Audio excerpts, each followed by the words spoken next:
Good morning students. आज हम हमारे पेडागोजी सब्जेक्ट जनरल साइंस और बायोलॉजी के सेशनल वर्क के बारे में बात करेंगे। दोनों ही सब्जेक्ट के जो सेशनल हैं वो बिल्कुल एक जैसे हैं। जहाँ पे कहीं कोई चेंजेस है वो मैं आपको क्लियर कर दूँगी, ठीक है। सेशनल आपने पिछले साल भी बनाए हैं तो आपको पता होगा किस तरीके से बनाना है। आपको A4 साइज का पेपर लेना है, काम सफाई से करना है और पूरी ईमानदारी के साथ करना है, ठीक है। बच्चों, इस बार सेशनल में चेंजेस ये हैं कि आपके 5 टॉपिक में से आपको कोई भी एक करना है ना। पिछले साल आपने 2 सेशनल किए थे, इस बार आपको 5 में से एक सेशनल करना है। जैसे कि जनरल साइंस के 5 टॉपिक दे रखे हैं तो आपको 5 में से एक जनरल साइंस का करना है। बायोलॉजी के 5 टॉपिक दे रखे हैं तो आपको बायोलॉजी का एक टॉपिक करना है। ऐसे आपको 2 सेशनल अलग अलग बनाने हैं, ठीक है। चलिए अब हम एक एक टॉपिक को क्लियर करते हैं। 5 पॉइंट कौन कौन से हैं हमारे। सबसे पहला है preparation of a plan of field trip and science fair. बच्चों, इसमें आपको दोनों ही टॉपिक को लेके चलना है, मतलब आपको फील्ड ट्रिप के बारे में भी बताना है और साइंस फेयर के बारे में भी बताना है। प्लानिंग, किस तरह से प्लान करते हैं उसको, क्या क्या चीज़ें उसमें ज़रूरी होती हैं, उन सब चीज़ों को इंक्लूड करते हुए आपको सेशनल बनाना है। तो कोई भी सेशनल जब हम बनाते हैं तो उसकी स्टार्टिंग हम इंट्रोडक्शन, सबसे पहले हमारा इंडेक्स आता है, उसके बाद हम इंट्रोडक्शन के साथ उसको शुरू करते हैं। तो सबसे पहले हमें, जैसे हम साइंस फेयर के बारे में पहले लिख रहे हैं तो हमें साइंस फेयर का इंट्रोडक्शन देना है कि वास्तविकता में ये साइंस फेयर होता क्या है और इसकी इम्पोर्टेंस क्या है, क्या इसके एम्स एंड ऑब्जेक्टिव है, क्या इसके लक्ष्य है, क्या इसके उद्देश्य हैं, क्यों ये ऑर्गेनाइज किया जाता है, क्या इसकी ज़रूरत होती है, और एक बच्चे के मेंटल डेवलपमेंट में और उसके अंडरस्टैंडिंग लेवल को इंक्रीज करने में, उसके साइंस के टीचिंग लर्निंग प्रोसेस में साइंस फेयर का क्या योगदान है वो आपको अच्छे से बताना है, ठीक है। उसके बाद फील्ड ट्रिप के लिए भी आपको यही चीज़ें अप्लाई करनी है। उसके बाद हमारे पास जैसे ये टॉपिक है कि इसमें हमको प्लानिंग करनी है, तो कैसे प्लान करेंगे आप, तो उसके कुछ पॉइंट्स हैं वो मैं आपको बता रही हूँ, आप ध्यान से सुनिए और उसको नोट डाउन कीजिए। सबसे पहला है हमारा प्लानिंग, योजना। एक योजना के अंतर्गत हम सबसे पहले कोई भी काम अगर हम करना चाहते हैं तो हमें पता होना चाहिए वो हम क्यों कर रहे हैं, यानी कि हमें सीधे सीधे उसके एम्स और ऑब्जेक्टिव भी पता होने चाहिए, उसके उद्देश्य हमें पता हो कि हम अगर साइंस फेयर ऑर्गेनाइज कर रहे हैं या फिर ट्रिप की प्लानिंग कर रहे हैं तो दोनों का उद्देश्य क्या है, क्यों उसको किया जा रहा है, ठीक है। उसके बाद आता है उसकी मेथड, किस विधि से आपने उसको ऑर्गेनाइज करना है। फिर है क्षेत्र, किस फील्ड में आपको वो करना है। नेक्स्ट है, इसमें नेक्स्ट आता है वित्तीय व्यवस्था। कोई भी काम बिना फंड के तो होता नहीं है, तो उसके लिए जो भी फंड आपको मिल रहा है वो कहाँ से मिल रहा है, कैसे आपने उसको मैनेज किया है, क्या क्या सोर्सेज हैं आपके, उनके बारे में लिखना है। फिर है स्थान, समय अथवा अवधि, किस जगह पे आप इसको ऑर्गेनाइज करने वाले हैं, किस टाइम पे करने वाले हैं और ये कितने से कितने वक्त तक चलने वाला है। फिर है और जो अन्य सुविधाएं होती हैं इसकी, वो ये सारे पॉइंट्स आपके प्लानिंग के अंतर्गत आएंगे। फिर सेकंड पॉइंट आपका आएगा कार्य का विभाजन करना। एक फील्ड ट्रिप को ऑर्गेनाइज करने में आपको कार्य का विभाजन करना भी आना चाहिए कि आप किस किस को कौन कौन सा काम देने वाले हैं और कौन कौन सा कार्य इसमें होने वाला है। फिर आता है भाग लेने वाले विद्यालयों की पहचान तथा पात्रता निर्धारण करना। इसके लिए कौन एप्लीकेबल है, कौन नहीं है, कौन कौन से विद्यालय इसमें सम्मिलित हो रहे हैं, आपने क्या पात्रता निर्धारित करनी है उसको सम्मिलित होने के लिए, वो आपको इसमें लिखनी है। फिर है प्रत्येक दिन का विस्तृत कार्यक्रम तैयार करना। डे टू डे, डेली क्या होने वाला है। आपने अगर साइंस फेयर ऑर्गेनाइज किया है तो डे टू डे उसमें क्या होने वाला है, आप वो लिखेंगे। फिर है निर्णायक एवं वार्ताकारों की पहचान करना। आपके इसमें अगर आपने कोई एग्जीबिशन लगाई है या कोई कंपटीशन आप इसमें ऑर्गेनाइज कर रहे हैं, तो उसमें कौन कौन से लोग होंगे जो उसका रिजल्ट देखेंगे या उसकी पहचान करेंगे कि कौन सा कहाँ है। आप सबने स्कूल लाइफ में कोई ना कोई साइंस फेयर तो अटेंड किया ही है, तो आप सबको अच्छे से पता होगा कि इसमें आपको और क्या इंक्लूड करना है। ठीक है, इसके बाद आएगा रिजल्ट कि आपने इतना सारा कुछ कर लिया, उसके बाद आपका रिजल्ट क्या निकला। इसके साथ ही आपको इसमें लास्ट में अपना पर्सनल एक्सपीरियंस जो आपने किसी फील्ड ट्रिप को या साइंस फेयर को या दोनों को जो अटेंड किया था, उसके बाद जो आपका पर्सनल एक्सपीरियंस था, आपने वहाँ क्या देखा, क्या सीखा और उससे क्या चेंजेस आए, वो आपको इसमें लिखने हैं। यहाँ पे हमारा पहला सेशनल का पॉइंट खत्म होता है। बच्चों, ये पॉइंट आपका जनरल साइंस में भी यही है और बायोलॉजी में भी यही है। ठीक है, सेकंड आता है हमारा preparation of a science puzzle. Puzzle सभी खेले होंगे, साइंस पजल भी सभी जानते हैं क्या होती है। अब आपको एक साइंस पजल बना के लेके आनी है, पर उसमें सबसे पहले आप क्या लिखेंगे, इंट्रोडक्शन, कि साइंस पजल होती क्या है, क्या उसकी इम्पोर्टेंस है, कैसे वो बच्चे के मेंटल ग्रोथ करेगा, कैसे उसके अंडरस्टैंडिंग लेवल को बढ़ाएगा, क्या उसके इंटरेस्ट को किस तरह से डेवलप करेगा, ये सारी चीज़ें आपको लिखनी है। उसके बाद ये लिखना है आपको कि पजल किस तरह की होनी चाहिए। सबसे पहली चीज़ जो है वो हमें ध्यान में रखने की होती है, वो ये है कि पजल हमेशा बच्चे के मानसिक स्तर के अनुसार हो। ऐसा नहीं हो कि आप छोटे बच्चों के लिए पजल बना रहे हो और वो आपने बना ली 12th स्टैंडर्ड वालों के लिए या 10th, मतलब और ज़्यादा टफ बना दी। ऐसा करेंगे तो बच्चे का इंटरेस्ट कभी भी डेवलप नहीं हो पाएगा और जो चाहते हैं वो कभी फुलफिल नहीं हो पाएगा। इसलिए पजल आपको इस तरीके से बनानी है जो सारे क्राइटेरिया को फॉलो करती हो। फिर है विषय से संबंधित होनी चाहिए। साइंस की पजल बना रहे हैं तो वो साइंस से रिलेटेड होनी चाहिए। ऐसा नहीं हो कि आपने पजल तो बना ली पर वो साइंस से कहीं पर भी दूर दूर तक रिलेट नहीं कर रही है, ऐसा नहीं करना है। फिर वो सरल से कठिन हो, सबसे पहले वो उसका जो लेवल हो वो इजी हो, उसके बाद धीरे धीरे वो और हार्ड होती जाए। फिर है बच्चों के मानसिक स्तर के अनुरूप हो, ये हम बात कर ही चुके हैं। फिर है बच्चों के विचारशीलता के साथ साथ उसकी चिंतन शक्ति को भी बढ़ाए। नेक्स्ट पॉइंट हमारा आता है पावर पॉइंट। नेक्स्ट हमारा सेशनल का पॉइंट है वो है power point presentation of any topic of general science और बायोलॉजी। ये जो टॉपिक है बच्चों, ये आपका जनरल साइंस के लिए, जहाँ पर आपको power point presentation general science के टॉपिक का करना है, वही बायोलॉजी के बच्चे अगर ये वाला सेशनल करना चाहते हैं तो उन्हें बायोलॉजी के किसी टॉपिक का पावर पॉइंट प्रेजेंटेशन करना है। Power point presentation, PPT presentation आप सभी को बनाने आता है, अच्छे से आता है।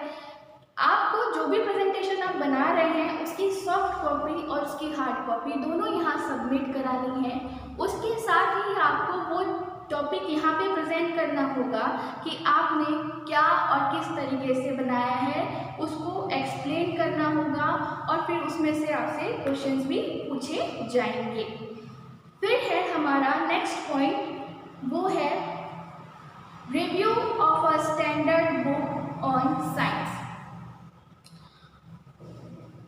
आपका एक यूनिट है जिसमें आपको शिक्षण अधिगम संसाधनों के बारे में पढ़ाया जा रहा है या पढ़ाया गया है।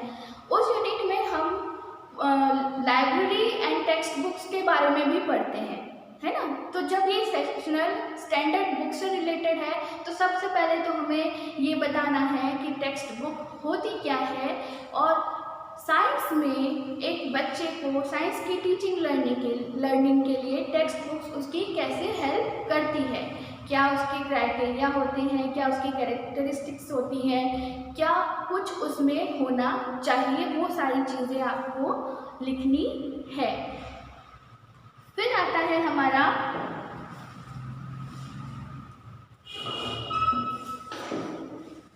स्टैंडर्ड स्टैंडर्ड बुक्स आप चाहे तो आरबीएससी की कोई बुक ले सकते हैं या सीबीएसई की बुक ले सकते हैं।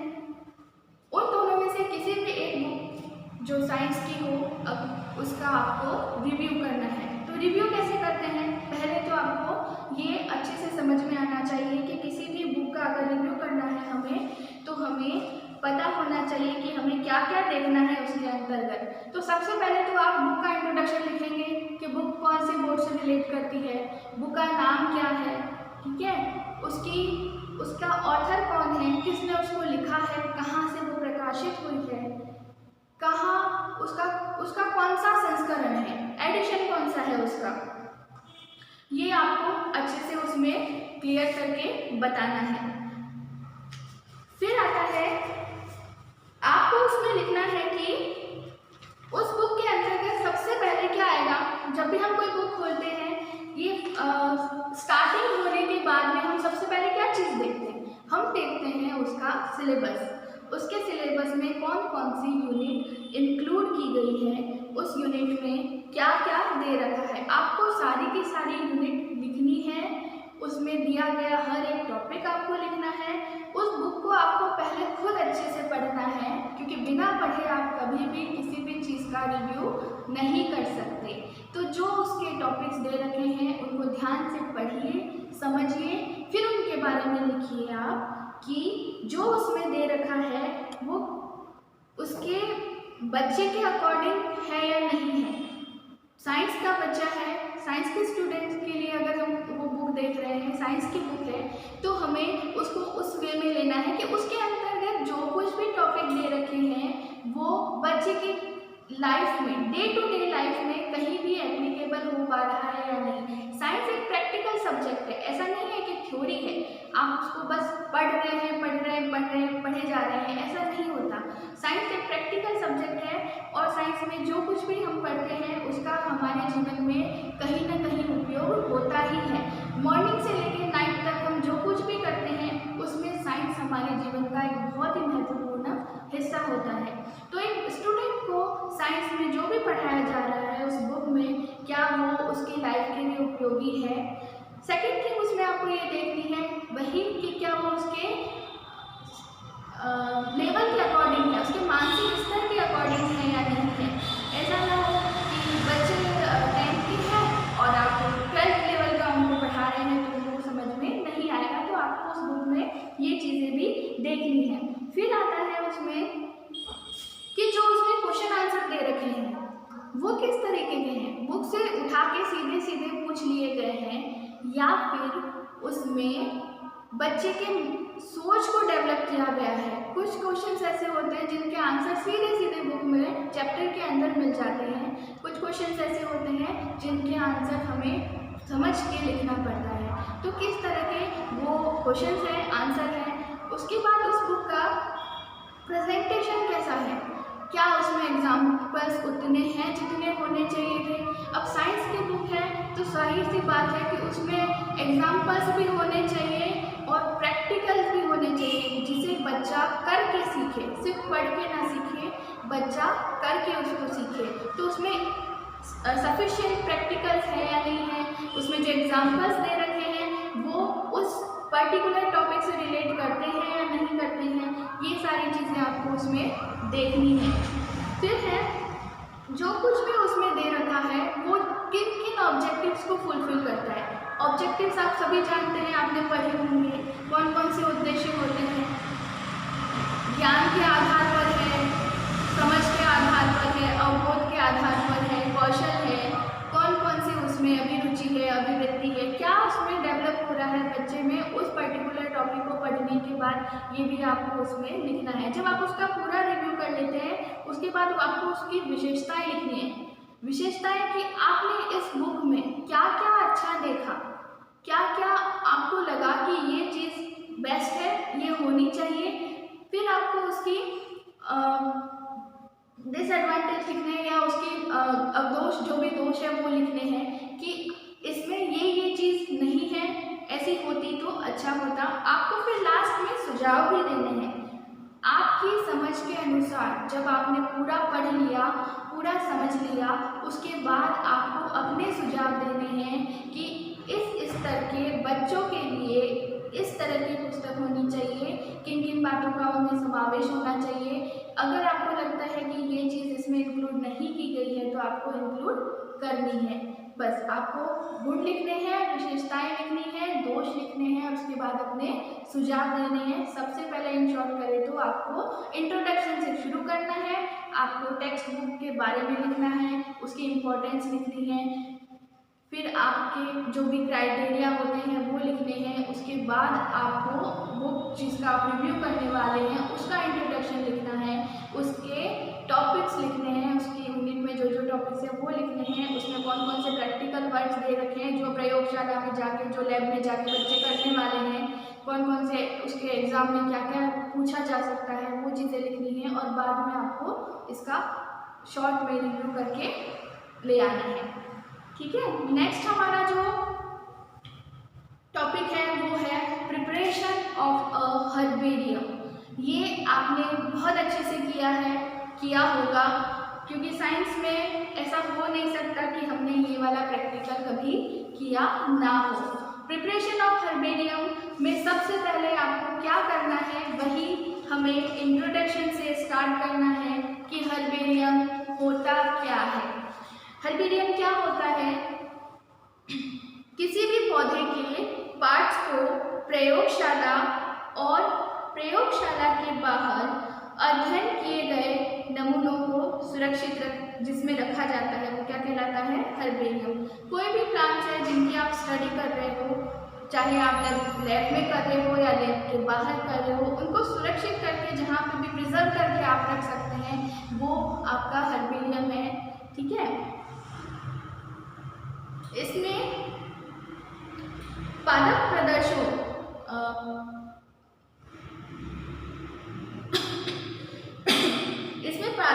का ऐसा संग्रह जिसमें पादपों को सुखाकर भली भांति दबाकर कागज की शीट पर अवलोकन योग्य रूप से परिरक्षित करके किसी मान्य वर्गीकरण पद्धति के अनुसार व्यवस्थित क्रम में सुरक्षित किया जाता है, वह हर्बेरियम कहलाता है। ये इसकी वर्बल लैंग्वेज है, आप इसको ध्यान से सुनिएगा और लिखिएगा कि हर्बेरियम होता क्या है। और इसकी फिर आपको इसके लाभ लिखने हैं, क्या इसका उपयोग है। उसके बाद आपको ये एक फाइल बनानी है। ठीक है, हर्बेरियम फाइल बनानी है जिसमें आपको मिनिमम 15 to 20 सैंपल लेने हैं और उनके बारे में उनको अच्छे से प्रिजर्व करके उनको वहाँ पे चिपकाना है हर एक शीट पे। और राइट साइड में आपको उसकी लेबलिंग करनी है। लेबलिंग करने के लिए आप जिन पॉइंट्स को इंक्लूड करेंगे उसमें सबसे पहला पॉइंट है पौधे को एकत्रित करने की विधि। किस मेथड के द्वारा आपने उस प्लांट को कलेक्ट किया है, सैंपल आपने कहाँ से कलेक्ट किया है, आपको वो किस मेथड से किया है वो आपको लिखना है। फिर है पौधे का स्थानीय नाम। लोकल लैंग्वेज में उस पौधे को क्या कहते हैं, उस प्लांट का जो लोकल नेम है वो क्या है। फिर है नेक्स्ट आता है आपका पौधे का वैज्ञानिक नाम, साइंटिफिक नाम क्या है। जितने भी पौधे हैं किसी न किसी का एक साइंटिफिक नाम होता है, तो आपको वो नाम भी इसमें लिखना है। फिर है पौधे का कुल, किस प्रजाति का है वो पौधा। नेक्स्ट है संग्रहकर्ता का नाम, जैसे जो इसको कलेक्ट कर रहा है उसका नाम उसमें आएगा।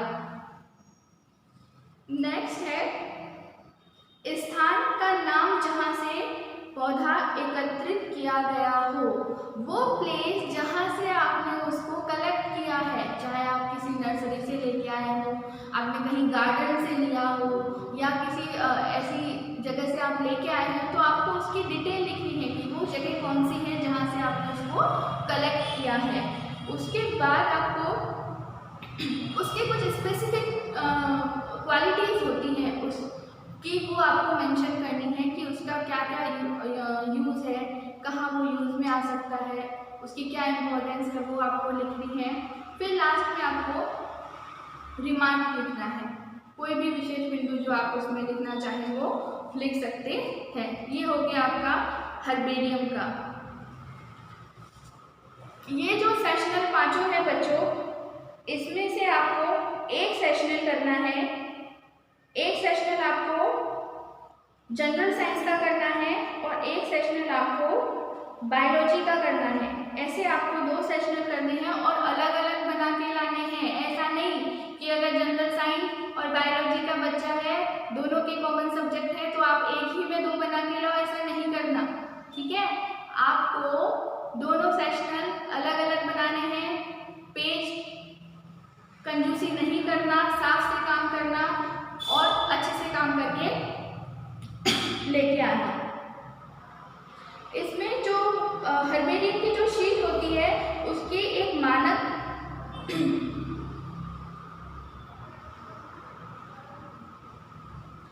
उसका एक मानक आकार होता है, वो है 28.75 सेंटीमीटर बाय 41.25 सेंटीमीटर, ठीक है। आपको बनाना तो ये A4 साइज पे ही है, पर इंट्रोडक्शन के लिए आप इसको लिख लेना। अच्छा, जो भी आपके सैंपल है, जो भी आप लेके आ रहे हैं, उसको प्रिजर्व करने के लिए, उसको कवक या कीट जैसे चीज़ों से बचाने के लिए कि वो खराब ना हो, उसके लिए मर्क्यूरी क्लोराइड विलयन का प्रयोग किया जाता है। किसका प्रयोग किया जाता है? मर्क्यूरी क्लोराइड का। तो आप अगर हर्बेरियम वाला सेशनल करना चाहते हैं तो मेक श्योर कि आपका जो भी सैंपल है वो आपके पास बन के आने तक यहाँ पर भी सुरक्षित रह सके। ऐसा ना हो कि आधे में ही आपकी जो सैंपल है, जो पत्ते हैं या जो भी आप लेके आ रहे हैं, वो आधे में ही खराब हो जाए या टूट फूट जाए, ऐसा नहीं होना चाहिए। अगर आप फ्लावर लेके आते हैं तो फ्लावर उसकी पत्तियों के साथ लेके आना। ऐसा ना हो कि फूल ही अकेला अकेला बस चिपका है उस शीट में, ऐसा नहीं होना चाहिए। आप फ्लावर को उसके लीव्स के साथ लेके आइए। आप कहाँ से उसको कलेक्ट कर रहे हैं, कैसे लेके आए हैं, क्या उसकी यूटिलिटी है, क्या उसका साइंटिफिक नाम है, क्या उसका लोकल नाम है, ये सारी चीज़ें उसमें मेंशन होनी चाहिए। तो ये हो गए हमारे 5 सेशनल, जिसमें से कोई भी एक सेशनल करना है और बहुत अच्छे से करना है। एक बार मैं 5 के 5 सेशनल के नाम फिर से टॉपिक से फिर से बोल रही हूँ, आप ध्यान से सुनिए। पहला है preparation of a plan of field trip and science fair. आपको दोनों के दोनों उसमें इंक्लूड करने हैं। फील्ड ट्रिप के बारे में भी लिखना है और साइंस फेयर के बारे में भी लिखना है।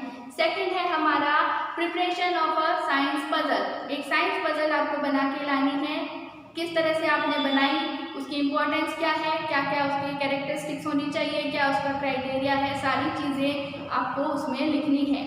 थर्ड है power point presentation of any topic of general science. Biology वाले अगर ये टॉपिक करना चाहते हैं तो उनके लिए टॉपिक बायोलॉजी का हो जाएगा। पावर पॉइंट प्रेजेंटेशन वाला सेशन अगर आप करते हैं तो आपको सॉफ्ट कॉपी और हार्ड कॉपी दोनों लेके आनी है और यहाँ पर उसको प्रेजेंट भी करना है कि आपने किस तरीके से उसको बनाया है। उसके बाद आपको उसमें से क्वेश्चंस भी पूछे जाएंगे। फोर्थ है review of a standard book on science. Science की बुक का आपको रिव्यू करना है। स्टैंडर्ड बुक आप आरबीएससी की भी ले सकते हैं, सीबीएसई की भी ले सकते हैं, रिव्यू आपको करना है। उसके बाद जो हमारा फिफ्थ पॉइंट है वो है प्रिपरेशन ऑफ अ हर्बेरियम। ये भी बहुत अच्छा सेशनल है, बहुत इंटरेस्टिंग है। आप जो भी इनमें से करना चाहें, आपको अच्छे से साफ से सफाई से एक सेशनल करके लेके आना है। जनरल साइंस का एक और बायोलॉजी का एक। इसी के साथ ही हमारी आज की क्लास यहाँ ख़त्म होती है। Have a good day.